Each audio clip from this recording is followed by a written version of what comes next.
সকাল সকাল ব্রেকফাস্ট বানাতে চলে আসলাম। হ্যালো ফ্রেন্ডস, কেমন আছেন সবাই? আশা করি সবাই ভালো আছেন, সুস্থ আছেন। আমিও ভালো আছি। তো দেখতে পাচ্ছেন আমার হাজব্যান্ডের জন্য নাস্তা রেডি করছি।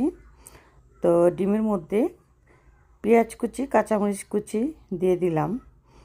তো হাজব্যান্ডের নাস্তা রেডি করে তারপর আমারটা রেডি করব। তো দেখতে পাচ্ছেন ডিম ভাজা হচ্ছে। এভাবে মাঝে মধ্যে ডিম ভেজে খাবেন, খুব মজা লাগবে। আর এই তো হাজব্যান্ডেরা রেডি হয়ে গেল, এখন আমার জন্য ভেজে নিচ্ছি। ঠিক সেম প্রসেস। তো দেখতে পাচ্ছেন এই ডিম দুটি, এটা আমার জন্য।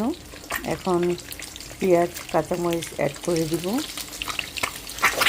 এইভাবে মাঝে মধ্যে আমি ডিম ভেজে খাই, আর খুব মজা লাগে।